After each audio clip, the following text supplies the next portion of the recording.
Hello बच्चों, good morning. Welcome to the chemistry zone after your first examination.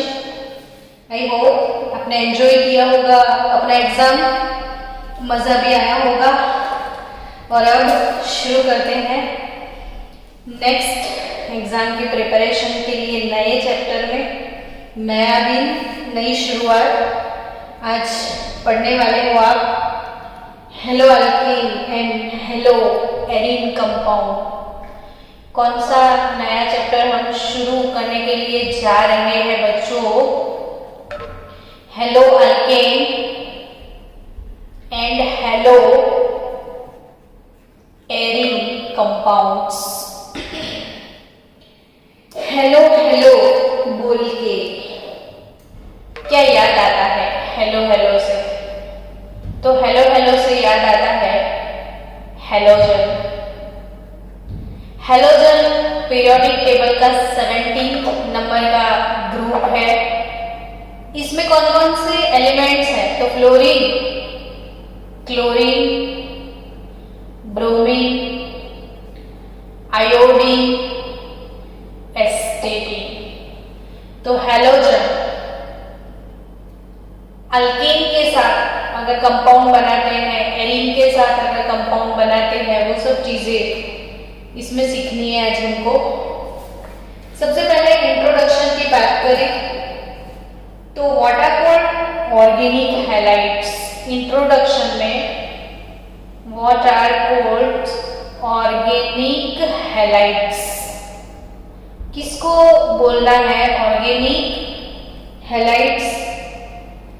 तो obviously if hydrogen atom of hydrocarbon is substituted by halogen, for example एक simple सा प्यारा सा favourite सा आपका hydrocarbon है। हाइड्रोकार्बन किसको बोलते हो आप? तो compound which consist only carbon and hydrogen is called hydrocarbon.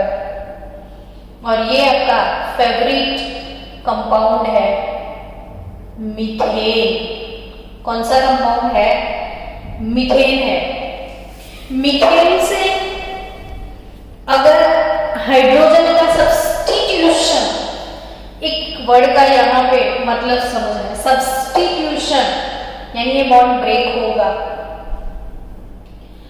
H remove हो जाएगा। H की जो प्लेस है वहां पे हैलोजन अगर आप इनपुट करते हो, ये जो हैलोजन है ना बच्चों, फ्लोरीन, क्लोरीन, ब्रोमीन, आयोडीन, उसके लिए सिंपल सिंबल हम यूज करते हैं X। So you will get अपना मीथेन तो था, लेकिन हाइड्रोजन का सब्स्टिट्यूशन हो गया क्लोरीन से। तो हाइड्रोजन की ऑप्शन में यहाँ पे कौन इनपुट हुआ? क्लोरीन। यानी what ever the halogen, bromine, chlorine, iodine, simply अगर मैंने X लिख दिया तो इट इज कॉल्ड ये methyl RX। Hydrocarbonic hydrogen atom of hydrocarbon is substituted by one or more halogen by functional group X, then the resulting compound are organic halides. One or more halogen की बात है। चलो फिर से कोई दूसरा hydrogen उसको हटाया जाए, इसको हटाया जाए तो आपको मिलेगा CH। अब आपके पास दो हाइड्रोजन सब्स्टिट्यूट हो चुके हैं। यहाँ पे सिर्फ एक हाइड्रोजन सब्स्टिट्यूट हुआ था, ये था CH4। एक हाइड्रोजन चला गया, CH3Cl हो गया। इसमें से दो हाइड्रोजन चले गए, CH2Cl2 हो गया। और इसमें से अगर नेक्स्ट तीसरा हाइड्रोजन भी निकल जाता है अगर, तो आपको मिलेगा सी, Cl, Cl, Cl, ये तीनों हाइड्रोजन 1, 2, 3, बचा सिर्फ एक हाइड्रोजन, यानी कंपाउंड मिलेगा CH3 Cl sorry CH Cl3 CH3 Cl, ये CH Cl3। अब एक हाइड्रोजन भी को भी क्यों रखना, उसको भी निकाल दो ना यार। तो सबको निकाल दिया, चारों चार हाइड्रोजन निकल गए और उसके ऑप्शन में आपको मिल गया CCl4। अब इन सबके नाम भी आपको पता होने चाहिए। मीथेन, ये हो गया क्लोरोमीथेन। मीथेन में अगर क्लोरीन को ऐड किया जाए तो क्लोरोमीथेन, ये हो जाएगा डाई क्लोरोमीथेन, तो ये हो जाएगा ट्राई क्लोरोमीथेन, और ये हो गया टेट्रा क्लोरो मीथेन, यानी मीथेन, क्लोरोमीथेन, डाइक्लोरोमीथेन, ये है क्लोरोफॉर्म। क्लोरोफॉर्म कहां पे यूज होता है पता है बच्चों आपको? तो it is used as a anesthetic. Anesthetic मतलब क्या?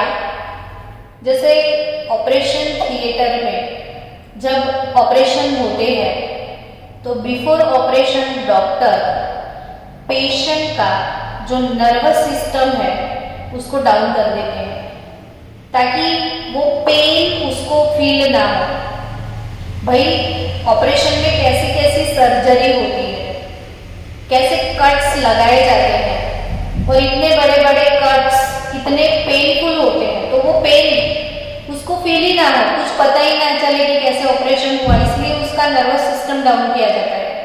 और वो नर्वस सिस्टम डाउन करने के लिए उसको क्लोरोफॉर्म जब वो इनहेल करता है या वेन में अभी इसके इंजेक्शन होते हैं वो दिए जाते हैं, तो वो पूरा पेशेंट बेहोश हो जाता है, उसको पता ही नहीं होता है कि उसके साथ क्या हुआ। तो 3, 4, 5 घंटे पूरे सोए रहता है, मजे से आराम करता है, तब तक उसकी सारी ऑपरेशन हो चुकी होती है। तो ये ऐसे सब्सटेंस को हम एनेस्थेटिक बोलते हैं, एनेस्थेटिक। तो ऐसे एनेस्थेटिक क्लोरोफॉर्म यूज किया जाता है। यह है कार्बन टेट्राक्लोराइड, कार्बन टेट्राक्लोराइड और टेट्राक्लोरोमीथेन। बट एक्चुअली ये चीजों के साथ मुझे आपको ये सिर्फ एक्सप्लेन करना था कि व्हाट इज ऑर्गेनिक हैलाइड्स। तो बच्चों ऑर्गेनिक यानी जो हाइड्रोकार्बन है उसमें जो हाइड्रोजन है उसका सब्स्टिट्यूशन अगर हैलोजन से होता है तो उसे बोला जाता है ऑर्गेनिक हैलाइड और हैलो अल्केन।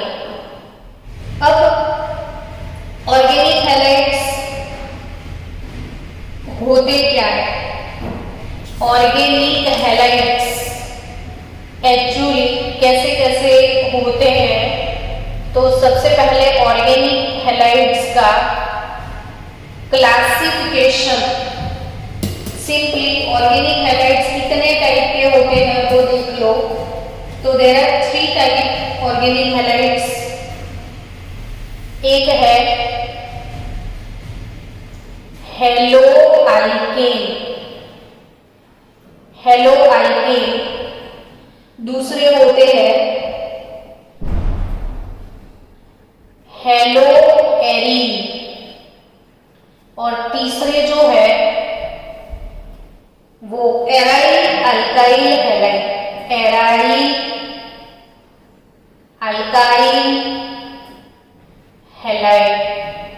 तो aryl alkyl halide, halo arene यानी एराइल हैलाइड, और हेलो अल्केन यानी अल्काइल हैलाइड। अब तीनों का डिफरेंस बता दूं आपको। आज इंट्रोडक्शन सिर्फ होगा और कुछ नहीं होने वाला है कि अल्काइल हैलाइड किसको बोलते हैं। तो जो alkane CH3Cl, CH3CH2, CH2Cl, CH3CH2, CH2Cl ऐसे जो कंपाउंड है वो है हेलोअल्केन कंपाउंड। यानी ये methyl, propyl, butyl, simply it is called alkyl. तो ये है अल्काइल हैलाइड्स। जबकि हेलोएरिन्स क्या होते हैं, तो जो एरोमेटिक कंपाउंड होते हैं, एरोमेटिक कंपाउंड ये एलिफेटिक है। ये कंपाउंड एलिफेटिक कंपाउंड है और ये एरोमेटिक कंपाउंड जो है वो ये होते हैं जिसमें बेंजीन का रिंग होता है। जनरली बेंजीन रिंग वाले सारे कंपाउंड एरोमेटिक क्यों है, तो इसमें ये जो 3 डबल बॉन्ड है वो कंटिन्यूअसली मूविंग होते हैं। फिक्स एक लोकेशन पे पाई इलेक्ट्रॉन कंटिन्यूअसली मूविंग होते हैं। तो ऐसे कंपाउंड जिसकी कैरेक्टरिस्टिक है, जिनके पाई इलेक्ट्रॉन ऐसे मूविंग है, वो एरोमेटिक कंपाउंड है। फिर इसमें बेंजीन भी हो सकता है। और एरोमेटिक कंपाउंड के बारे में हम 11th में पढ़ चुके हैं, जिसमें number of pi electron 4n+2 होते हैं, वो एरोमेटिक होते हैं। एक टॉपिक है पूरा, वो भी मैं आपको वीडियो भेज दूंगी, आप देख लेना। तो एराइल हैलाइड मींस जिसमें एरोमेटिक रिंग है बेंजीन का, उसके साथ अगर हेलोजन है तो वो हेलोएरिन कंपाउंड। और ये वाला ग्रुप फिनाइल, और फिनाइल जैसे जो बेंजीन रिंग वाले ग्रुप है इनको बोलते हैं एराइल ग्रुप। तो एराइल हैलाइड जनरली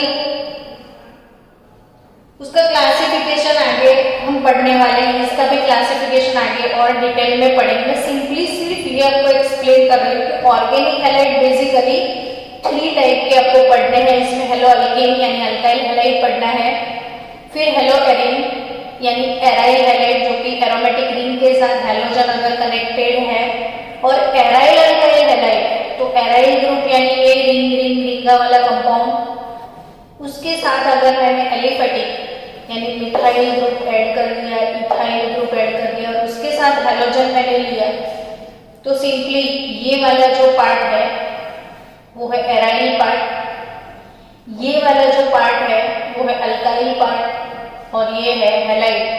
तो ये है aryl alkyl halide, aryl alkyl halide, ये है एराइल हैलाइड और ये है अल्काइल हैलाइड।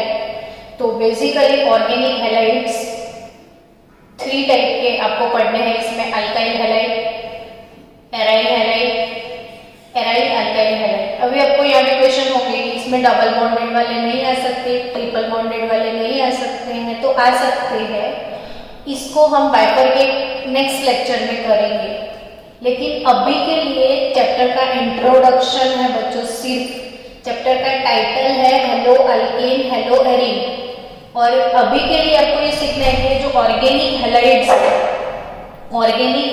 है, तो ये ऑर्गेनिक हैलाइड 3 टाइप के हैं, हेलोअल्केन, हेलोएरिन और एराइल अल्काइल हैलाइड। डन। इसके बाद इंट्रोडक्शन में और एक चीज मेंशन करी है, जो बच्चे नहीं प्रिपेयर करते हैं, हमेशा ऐसा होता है कि छोटे छोटे टॉपिक्स बच्चे ऐसा समझते हैं कि मोस्ट आईएमपी क्वेश्चन कौन से हैं वही प्रिपेयर करो, लेकिन 2 ईयर यानी समझो नहीं कि 2018 में और 19 में बोर्ड के पेपर में जितने भी क्वेश्चन आए थे वो ऐसे थे जिनको बच्चे छोड़ देते हैं, नहीं प्रिपेयर करते हैं, और पूरा का पूरा पेपर मोस्ट प्रोबेबल ऐसे टॉपिक से ही बनाया गया था। तो हमारी टेक्स्ट बुक में इसके बाद नेक्स्ट जो टॉपिक है जो बच्चे नहीं पढ़ते हैं वो है इम्पोर्टेंस ऑफ ऑर्गेनिक हैलाइड, कि ये ऑर्गेनिक हैलाइड जो है इसका इम्पोर्टेंस क्या है, और वो नहीं पढ़ते हैं बच्चे, और तब भी जाके ये क्वेश्चन बोर्ड में पूछ लिया था 2 मार्क्स के लिए। So what is the importance of organic halides? ये कंपाउंड में ऑर्गेनिक हैलाइड की एक सिंपल सा कंपाउंड आपको मैं एक्सप्लेन करूंगी, जस्ट ऐसे ही, जस्ट फॉर योर इंफॉर्मेशन। आपकी टेक्स्ट बुक में पीछे है डीडीटी। डीडीटी का फुल फॉर्म आयोडेसिन नेम आपको पता होना चाहिए, क्योंकि ये क्वेश्चन बोर्ड में एमसीक्यूज में बहुत बार आ चुका है। डिफरेंट वे में इसके ऊपर से क्वेश्चन आते हैं कि how many sigma and pi bonds are present in DDT, how many sigma and pi bonds are present in DDT. तो डीडीटी में कितने सिग्मा पाई है? एक बार ये क्वेश्चन भी पूछ लिया था कि डीडीटी में सेकेंडरी और प्राइमरी हाइड्रोजन का रेशियो क्या है, तो वो चीजें भी तब पता चलेगी ना जब आपको फॉर्मूला याद है। तो डीडीटी का फॉर्मूला देखो, डाई क्लोरो, ये डाई क्लोरो डाइफिनाइल, समझो, di chloro, D for di, di chloro, फिर again D for diphenyl, di chloro diphenyl,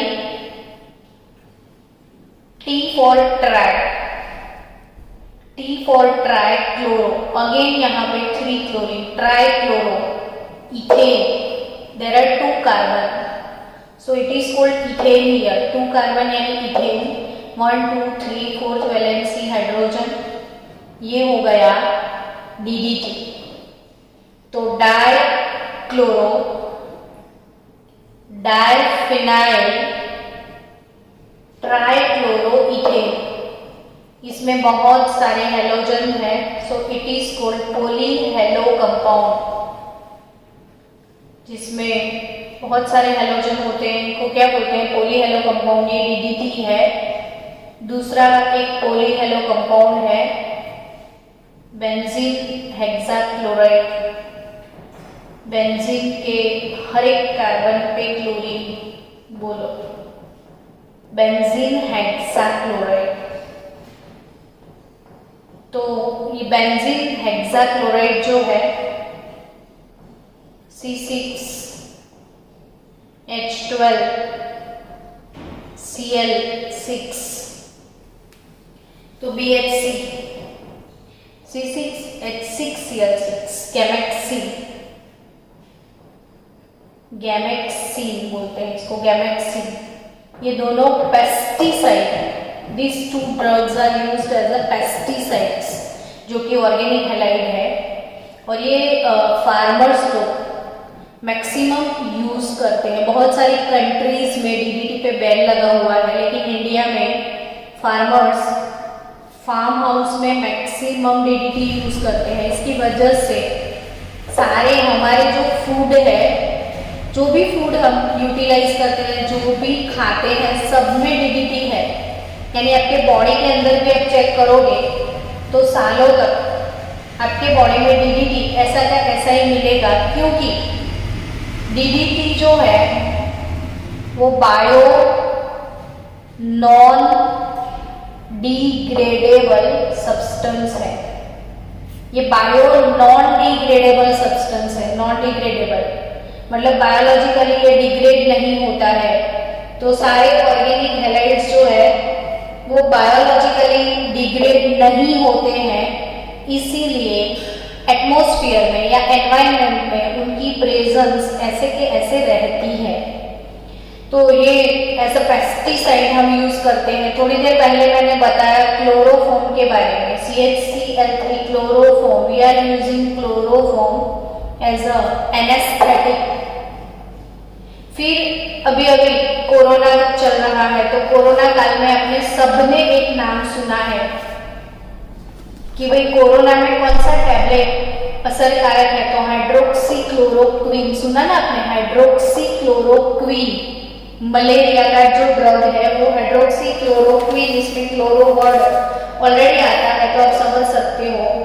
सो बच्चों, what are the main importance of this organic halide, इसमें सबसे पहले आप लिख सकते हो कि they are mainly used as a initial, they are used as an initial raw material, initial raw material to obtain, initial raw material to obtain organic compound in a form of product, यानी other organic compound में के formation के लिए ये compound use किए जाते हैं। जैसे आप देखो, क्लोरोबेंजीन से आप फिनॉल बना सकते हो, तो फिनॉल के जो प्रोडक्शन है उसके लिए रॉ मटेरियल कौन हुआ? क्लोरोबेंजीन हुआ कि नहीं? जैसे आपने क्लोरोफॉर्म बनाया तो रॉ मटेरियल ये, इसका रॉ मटेरियल ये हो गया। यानी बच्चों, ये compound as a raw material to obtain other organic compound use होते हैं। दूसरा यूज है, they are useful in obtaining immunity against disease. फिर से सुनो, they are useful in obtaining immunity, to obtaining immunity against disease. तो कौन कौन से ऐसे डिसीज हैं ह्यूमन बॉडी में जिसमें यूज होते हैं? तो एक तो वो इम्यूनिटी के अगेंस्ट में यूज होते हैं, दूसरे ये यूज होते हैं फिजिकल ग्रोथ के लिए, फिजिकल ग्रोथ के लिए, और तीसरा यूज इनका है as a enzyme secretion in biochemical reaction in hormone. For example, iodine. Iodine कहाँ पे यूज होता है? तो अब सबको पता है, बायोलॉजी वाले बच्चों को, कि अगर बॉडी में आयोडीन की डेफिशिएंसी है तो गोइटर वाला डिसीज होता है। आयोडीन डेफिशिएंसी है तो गोइटर होता है, ऐसा सुना है। क्योंकि अगर आयोडीन की डेफिशिएंसी है तो थायरोक्सिन हार्मोन जो है आपका वो कम हो जाएगा। तो यहाँ पे iodine, iodise, captain cook iodised नमक आपने सुना है, तो जो आयोडाइज्ड कंपाउंड है वो थायरोक्सिन हार्मोन के एंजाइम सिक्रेशन के लिए यूज होते हैं। They are used in hospital as a anesthetic during surgery, वो भी मैंने बता दिया कि एज अ एनेस्थेटिक हम इसको यूज करते हैं, फॉर एग्जाम्पल क्लोरोफॉर्म। फिर as a drug in typhoid, malaria, typhoid, malaria, उसकी कौन सी ड्रग्स? तो HCQ, हाइड्रोक्सीक्लोरोक्विन, आपने सुना ना, क्लोरोक्विन और hydroxychloroquine. Next, in production of dyes used in textile industry, in production of dyes in textile industry। Dyes हम अमाइन वाले चैप्टर में पढ़ने वाले हैं, एजो डाई कंपाउंड्स में। तो डाइज यानी अपने जो फैब्रिक होते हैं उस पर कलर जो लगाते हैं, डाई लगाते हैं, तो डाई इंडस्ट्री में यूज होते हैं। फिर एग्रीकल्चरल और इंडस्ट्रियल फील्ड में भी यूज होते हैं। एग्रीकल्चरल में मैंने अभी बोला DDT और गैमेक्सिन और कार्बन टेट्रा, गैमेक्सिन के बाद कार्बन टेट्रा क्लोराइड वर्म्स के अगेंस्ट यूज होता है। CCl4 as a fire extinguisher भी ये यूज होता है। हम लास्ट में, चैप्टर के लास्ट में एक टॉपिक है uses of polyhalo compound, uses of polyhalo compound. तो ये पूरा टॉपिक लास्ट में यूजेस के बारे में पढ़ने वाले हैं ताकि आपको समझ में आ जाए। बट ऑब्वियसली अभी बीच में टॉपिक था कि what are the importance of organic halide, तो मुझे छोड़ना नहीं है ये टॉपिक। चलो अब हम एक मोस्ट एंड टॉपिक के टूवर्ड्स जाने वाले हैं, और वो मोस्ट एंड टॉपिक है classification of organic halide compounds. Classification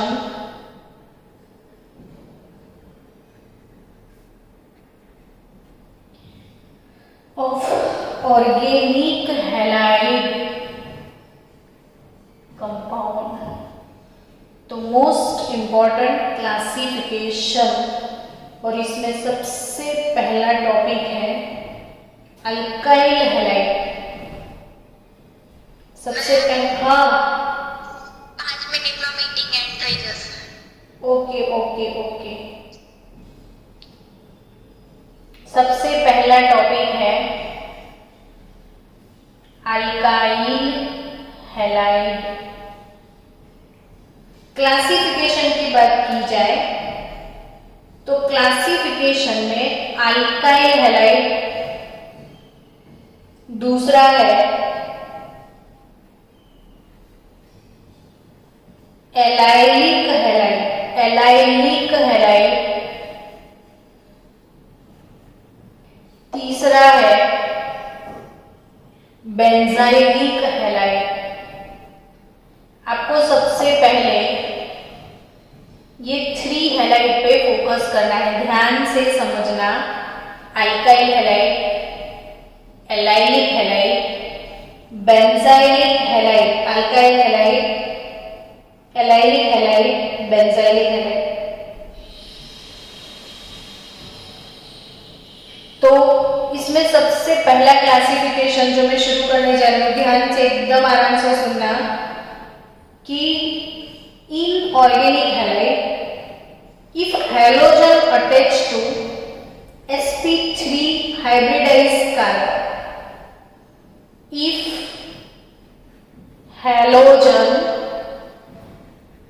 if halogen attached to sp3, if halogen attached to sp3 hybridized carbon, then it is classified into 3 main categories: alkyl halide, allylic halide and benzylic halide। Students फिर से ध्यान से, अगर halogen containing carbon sp3 hybridisation में है, if halogen containing carbon is sp3 hybridized, then they classified into 3 main categories, that alkyl halide, allylic halide and benzylic halide। अब धीरे धीरे समझो कि if halogen attached carbon is sp3 hybrid और उसका neighboring carbon adjacent carbon is also in sp3 hybridization, halogen के बाजू वाला sp3 में और उसके बाजू वाला भी sp3 में, तो it is called alkyl halide. ध्यान से समझो, हैलोजन के बाजू वाला sp3, उसके बाजू वाला भी sp3 में, तो वो अल्काइल हैलाइड। अब स्टूडेंट्स, अगर हैलोजन के बाजू वाला कार्बन, हैलोजन के बाजू वाला कार्बन जो है वो sp3 में है, लेकिन उसकी बाजू वाला sp2 में है। बहुत सारे बच्चों को अभी तक ये नहीं पता होता है कि sp3 कब होता है, sp2 कब होता है, sp कब होता है। तो सुनो, अगर कार्बन सिंगल बॉन्डेड है तो वो sp3 हाइब्रिड कार्बन है। अगर डबल बॉन्डेड कार्बन होता है तो वो sp2 हाइब्रिड कार्बन होता है, और if it is triple bonded then it is sp hybrid carbon. देखो बच्चों, if halogen containing carbon sp3 में उसका नेबर sp2 वाला, तो इट इज कॉल्ड एलाइनिक। उसको हम वन बाय वन डिटेल में भी जाएंगे। अभी पहले समझो कि what is alkyne, what is allylic, what is benzylic. Now if halogen containing carbon is in sp3 hybridization, but उसका नेबर कार्बन जो है वो अगर उस बेंजीन की रिंग में है, तो हैलोजन कंटेनिंग sp3 उसके बाजू वाला sp2 but in benzene ring, अगर वो बेंजीन की रिंग वाला कार्बन है तो वो है बेंजाइलिक हैलाइड। फिर से समझो, मैं आपको 3 कंपाउंड्स का एग्जांपल देती हूँ। देखो, आपके पास कोई कंपाउंड है CH3, CH2, CH2, CH2, Br। आपके पास कोई कंपाउंड है CH3, CH double bond CH, CH2, Cl। अगर आपके पास कोई कंपाउंड है देन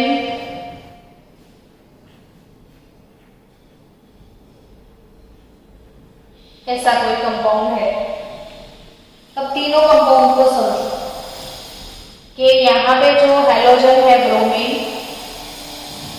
ब्रोमीन का बाजू वाला कार्बन जो है वो sp3 हाइब्रिडाइजेशन में है, ब्रोमीन का नेबरिंग कार्बन sp3 में है, और उसके बाजू वाला भी अगर sp3 है, हैलोजन के बाजू वाला sp3, उसके बाजू वाला भी sp3, तो ये हेलो अल्केन और अल्काइल हैलाइड। अगर ये हैलोजन के बाजू वाला सिंगल बॉन्डेड है तो ये sp3, हैलोजन की बाजू वाला सिंगल बॉन्डेड sp3, उसके बाजू वाला डबल बॉन्डेड sp2, तो ये एलाइलिक हैलाइड। इफ हैलोजन का नेबर sp3 और उसके बाजू वाला कार्बन बेंजीन की रिंग में है तो ये है बेंजाइलिक हैलाइड। अब ये देखो, हैलोजन की बाजू वाला कार्बन sp3, बिकॉज ये बेंजीन रिंग नहीं है, ये सिंपल सा हाइड्रोकार्बन है साइक्लिक। तो हैलोजन का नेबर sp3 में, उसका बाजू वाला sp2 में, तो अगेन ये हो गया एलाइलिक हैलाइड। तो आपको ये विथ एग्जांपल भी मैंने समझा दिया। नेक्स्ट लेक्चर में यहीं से हम शुरू करेंगे क्लासिफिकेशन, यानी कल का लेक्चर पूरा क्लासिफिकेशन बेस्ड होगा, सारे क्लासिफिकेशन, और विथ सम प्रैक्टिस प्रॉब्लम हम कंप्लीट करेंगे कल ये लेक्चर।